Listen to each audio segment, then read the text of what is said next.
Shelley, you know Oban Duncan well. They've not actually yet won a group stage race this season. Will that put any more pressure then on Drogba? Oh, and problems already for John Peeters and Team Blue Rising. I said he's usually the best starter, but he's not got away at all. So John Peeters, can he get going? If he's stuck for 30 seconds, he'll have to be recovered. 4 of them then away. More drama. He has just about got going, look, thank goodness. In the background, he's a long way back though as they make their way down towards turn 1. So Blue Rising in some trouble there. It's Oban Duncan from lane 1 with Drogba. She's got the advantage. Brazil, the green and yellow boat closest to us. Just tucking in is Alula, and that is Rusty Wyatt safely on the inside. And Miami are closest to us, but Blue Rising definitely had with an issue there, weren't they? Further back, everybody away and down towards turn 1. So luckily John Peeters has got away in the end, Shelley, but not the start he wanted. Well, no, and exactly what you were saying. Oban Duncan did an amazing start there in Team Drogba. Yes, she's a very confident racer, and she has shown it to us. She's taken the lead. Yes, the conditions are definitely as rough as they were before, if not more. You can see the engine moving there on the back of Drogba. That just goes to show how bad the conditions are that these racebirds are trying. The E1 racebird obviously prefers the flatter water up onto the foils, but these conditions are going to be tough for them. But Drogba are still definitely in the lead and getting a nice shot there with the clean water. Look at this, John Peeters with Team Blue Rising. He seemed to drop back at the start. We know he's normally holding back. Looked like he'd held back a bit too much today, but he shot back through. We thought for a moment he might not even start. Would you believe it? At the end of lap 1, he's up into 2nd place. Miami look as though they're in trouble again, and now he's in the lead. John Peeters from America. It must be that Menorca holiday he had after Lago Maggiore. Well, happy birthday again, John, you're in the lead. How on earth did he manage to do that as we move into lap 2, side by side with Oban Duncan? Oh, and did you see Oban there with the bow of the boat dipping down into the water? She's definitely lost momentum. This is the first time we're going to see potentially short or long laps. That is an amazing lap though, Shelley, for John Peeters. I'll be very interested to hear how he did that. I am stunned. I have no idea how he did that. He started way back. He's doing exactly as we predicted. He's got into the lead, so he's taken his short lap early, followed by Alula and Brazil. Drogba, good move. Stay on your standard lap.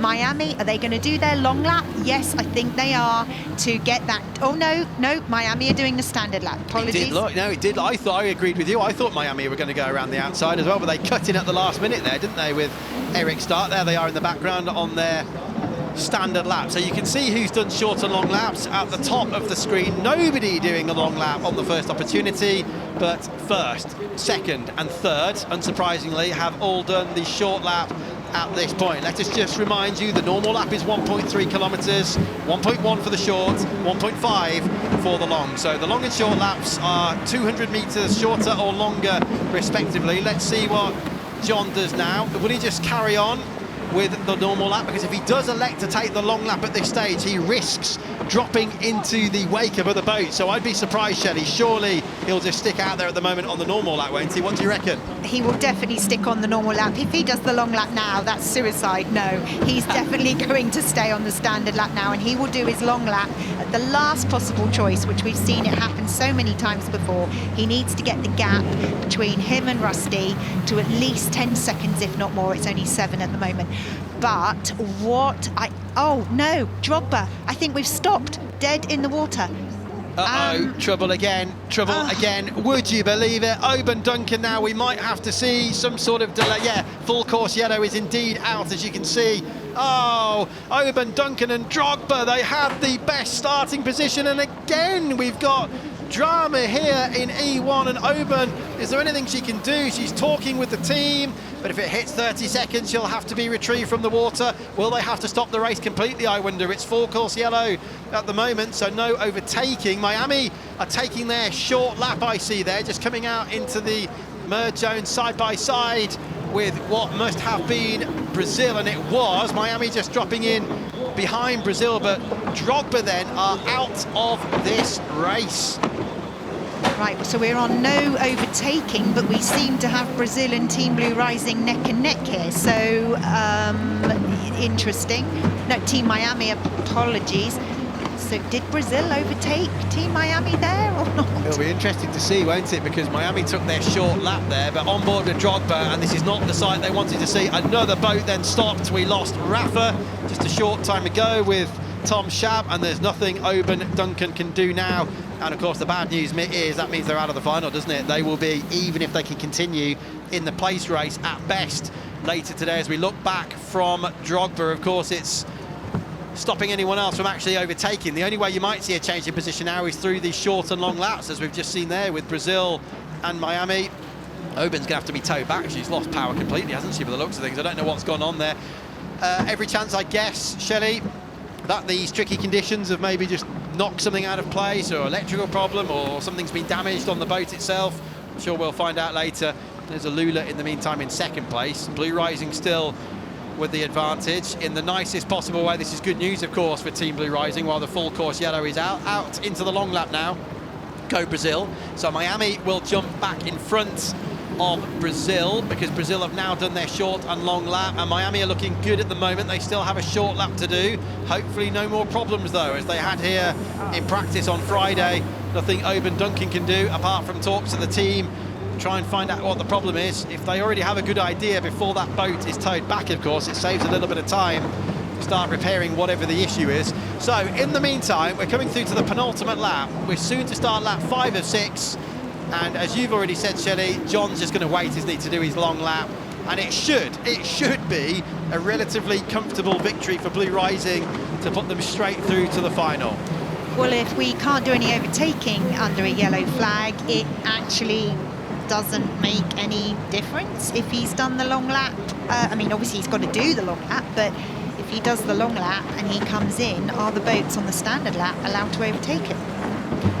Another one for the race director, I believe. Yeah, and another interesting point is going to be Brazil here, because they've done their long lap and their short lap, but ahead of them Miami are yet to do their long lap. So when Miami take the long lap, there's every chance that Brazil will be ahead, although that wouldn't be an illegal manoeuvre, would it? Because the rules say you've got to do one short and one long lap. Certainly if anyone actually overtook in a side-by-side situation, penalties would be given out then, I'm sure. So Blue Rising are coming around to start the final lap very shortly. Alula then now are doing their long lap, and Miami need to do the same then, so that shouldn't change. The question's really going to be whether Miami can maintain their third place ahead of Brazil. We're still under full course yellow, so any changes in position, as long as that yellow stays out, which it will, because Drogba is stranded, it won't be any side-by-side traditional overtaking. It'll have to come with long and short laps. There's Miami. That's going to be quite close, isn't it? With Alula, Miami just ducking in there. We're on board now with Eric Stark, the Swede, in third place, and this is going to be very, very telling, because Eric, the second of these two boats, still needs to take a long lap, so he's going to drop back. It's Brazil we'll need to watch out for, but he's still going to try and have a go, but he can't do anything, can he, because we're into full course yellow. So he's not actually allowed to, oh, that was close with the smart mark, but he's not allowed to overtake Alula because the full course yellow is still out there. Yeah, if you're confused, Greg, so am I.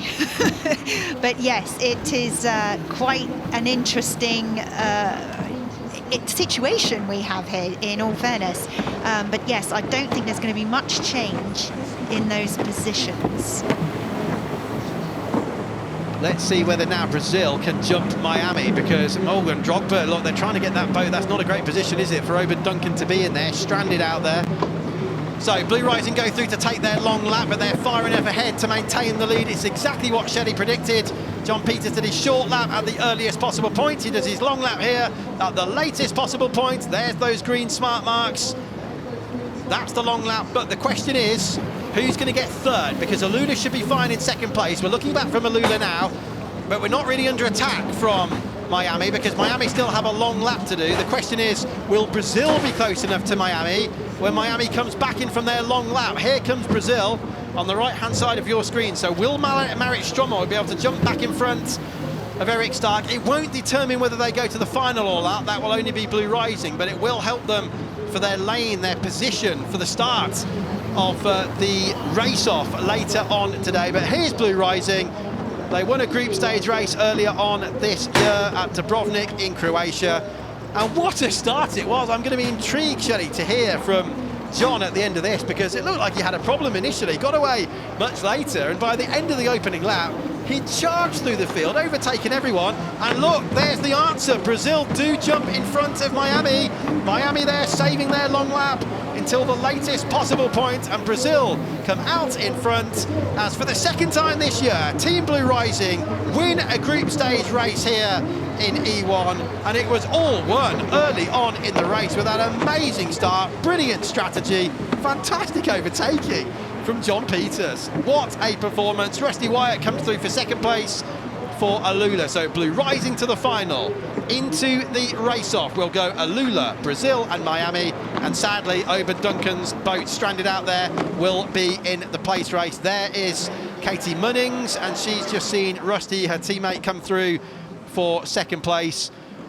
Well, what a day of surprises this has already been so far, but I just can't get over the fact that John Peeters came through from being so far back, Shelley, at the start to lead by the end of the opening lap. I've never seen that before. I want to have a chat with him and say, did you get another engine from somewhere? I mean, it's like boost on boost. He just flew from the back, and I'm really not quite sure how he did it. Let's hope we can go on board with him and ask him how that happened.